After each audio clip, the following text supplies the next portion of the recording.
Analysis of variance, in short, Anova, is a statistical formula used to compare variances across the means of different groups of observation. So Anova uses tests based on variance ratio to determine whether or not significant differences exist among the means of several groups of observation.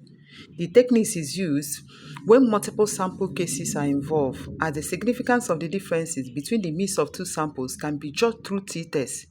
But the difficulty arises when we happen to examine the significance of the difference among more than two sample means at the same time. ANOVA is particularly useful when the basic difference between the groups cannot be stated quantitatively. We have different types of ANOVA. We have one-way ANOVA, we have two-way, we have three-way ANOVA. In one-way ANOVA, we are talking about one factor, and we want to investigate the difference among its various categories, having numerable possible values. Like example, we decide to check the effect of type of catalyst on the yield of ethanol. That yield of ethanol is your response. The type of catalyst is that one factor we are talking about. And under this one factor, you may decide to study 5 different types of catalysts. And under each one catalyst, we have 4 different runs. So when you do that, at the end of the day, we have like 20 different runs. And if you want to check if there is a significant difference among the yield of these runs, we are using one factor, one-way ANOVA. You may decide to extend it by adding another factor, like say temperature, to the type of catalyst. Now having 2 factors. In that case, you use two-way ANOVA. So in two-way ANOVA, you can still study the interaction between these factors. Then we may decide to extend it to three-way ANOVA by adding the third independent factor. Let's say example, we have type of catalyst, temperature, and the concentration of catalyst. In that case, you're talking about three-way ANOVA. So as you're increasing this number of factors, the calculation will now become more complex and it may be very difficult to handle manually. In that case, a digital computer can be used. The principles of ANOVA. The essence of ANOVA is that the total variation in a set of data is broken down into 2 types. One is data one that can be attributed to chance or error, or we call it noise. The second one is data one that can be attributed to specified cause or treatment effect, or we call it signal.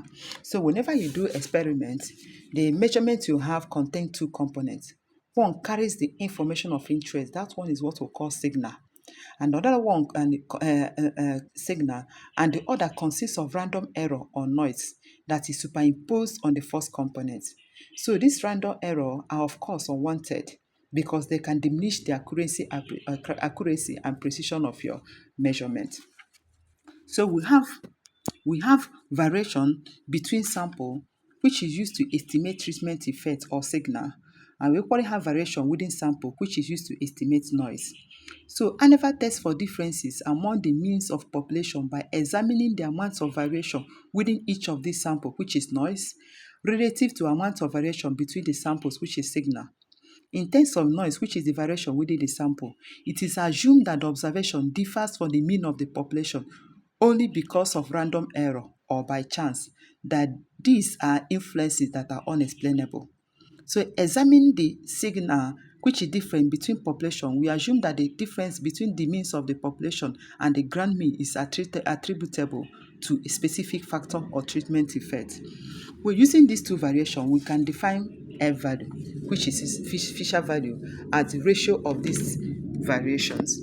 So this F value can be defined as between sample variation over within sample variation, or treatment effect over residual, or signal over noise, or MS between over MS within. This MS is the mean square. F value increases as the treatment effect become larger. On the other hand, the F value decreases as the noise increases. This noise is your enemy, my dear. So before you begin your experiment, you do what you can to dampen system variability. That's what that can contribute to this noise via quality assurance on your response measurement and control of environmental factor. So if the treatment have no effect, then the F value will be near a value of 1. So as the F value increases, it becomes less and less likely that the increase could occur by chance or error. In that case, we attribute the increase to the treatment effect. So with use of statistical table, we can quantify this probability P, and the P value become a good bottom line indicator of significance. So F value for the effect must be compared to the reference distribution for F value. For F, we call it F critical, with the same degree of freedom. The critical F value can be obtained from any statistical textbook with between sample variance degree of freedom at the numerator and weighted sample variance degree of freedom at the denominator. So if the actual F value exceeds the critical value at an acceptable risk value, you should reject the null hypothesis and accept that the factor is significant at the acceptable risk. Testing hypothesis. Testing the hypothesis means to tell on the basis of data collected whether or not the hypothesis seems to be valid. In hypothesis testing, the main question is whether to reject the null hypothesis or not. That means the first thing you do is to make a formal statement of your null hypothesis H0 and the alternative hypothesis, which is H1. This hypothesis should be clearly stated. Consider the nature of your research problem. So it varies depending on what you have as a research problem. You can now define what your hypothesis is. If the F value is F critical, we will reject the null hypothesis. Otherwise, we accept it. Null hypothesis H0 says that the factors are not significant. Then alternative hypothesis H1 says that the factors are significant. So in all hypothesis tests, the researchers are testing an effect of some sort. The effect can be effectiveness of some process factors on the yield of ethanol or any other thing. There are some benefits or different that the researcher hope to identify. However, it is possible that there is no effect or no difference between the experimental group. In statistics we call this lack of an effect the null hypothesis. You cannot reject the null hypothesis only on large F value because that large can happen by chance.